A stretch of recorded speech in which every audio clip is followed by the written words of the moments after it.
G'day and welcome back to the Not So Weekly news from RC Model Reviews, and this week, well look, I'm partway through my blackout build, the 330 blackout. It's actually, I've been building it slowly, had so many other things to do, but this is as far as I've got. Time to put the ESCs on here, and speaking of which, Rotor Geekes in Canada. Dave, I think it is, from Rotor Geekes. Hold on, I've got his card here.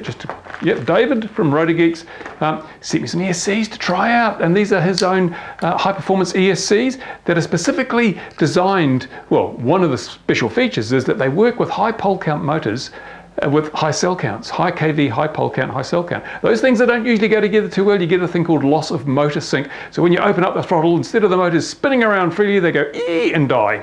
And you don't want that, especially if you're flying a multi-rotor, because even if one of your motors goes ee and dies, then you're lying on the ground in a smouldering mess. So I'm going to be looking into those. And I know that people have used the Afro 20s, the HobbyKing Afro 20 ESCs in the Blackout 330. Some have had motor sync issues on 4 cells. So the Rotor Geek ones apparently will avoid that. I'll be checking out, seeing if what they say is actually true.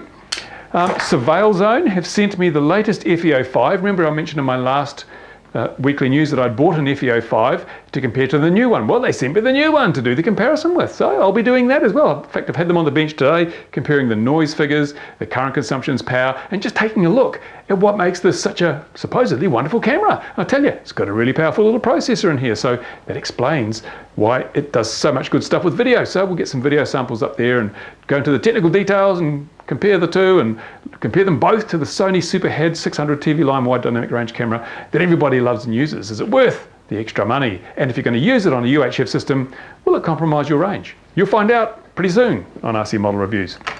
Speaking of FPV, because everyone hates mini quads, I also got some other FPV stuff. Here we go. It was the nice people who sent me some stickers as well. Oh, excuse me while I go off the camera here. What have I done with it? Oh, here they are. Thought I'd lost the stickers. That'd be terrible. The nice people from, wait for it, ding, Hobby Wireless, sent me a full 1.2, 1.3 gigahertz long-range FPV setup, which includes a couple of Bluebeam circularly polarized antennas. So I will be putting that through its paces. I've got the camera, I've got the video transmitter, video receiver, and the antennas. Put that together, see how well it works. It'll be also interesting to use this to compare 5.8 gigs with 2.4 gigs with 1.2, 1.3 gigs, because video frequencies have a big effect on how well your video works. And I'll show you the pros and cons of each. And what I'll probably do is load up the Cine tank with 5.8 and 1.3, and we'll go flying around and we'll see side by side just which system gives you the best video, and how things like trees and buildings and terrain and distance affect all those FPV signals. So if you're an avid FPVer and you don't already know about these things, you want to watch that video just to see, learn a bit about FPV and the limitations, because if you don't know the limitations of your equipment, you're not safe, and that's important. Right, what else did I get? Oh, that's probably it for the time being. More than enough to be getting on with, because I've got so much to catch up on. I've also just done the MXP230 Elite review. Well, I've done everything except some flight footage, because it's still windy and raining. Oh, there was lightning and thunder last night.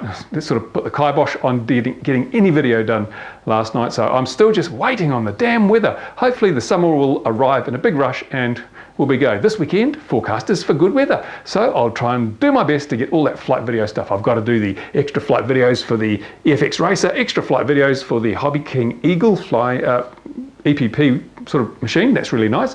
I've got the, the MXP230e videos to do. I've got more video for the MiniMamba. Got to get some more flight videos, FPV flight videos for that, so I can stick them all up.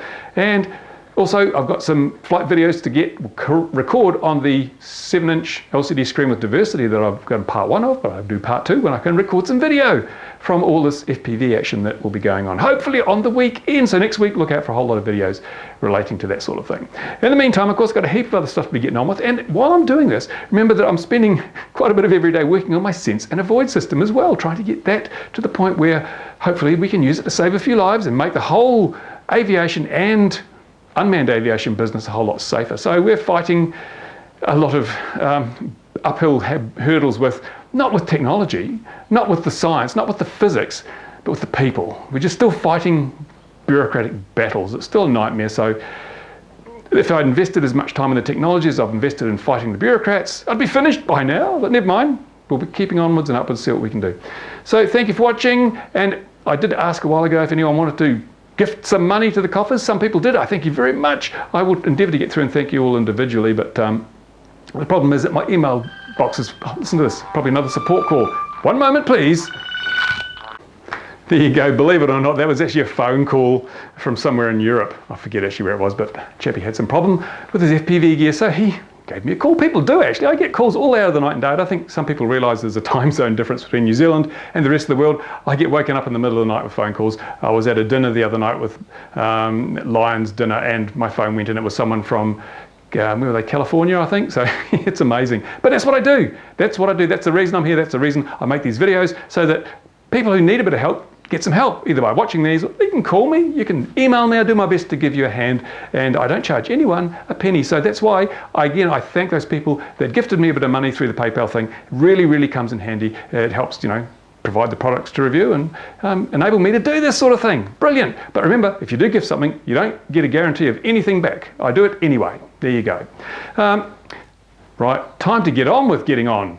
Thank you for watching. See you soon. Questions, comments in the usual place. And now I'm going to go back to the bench.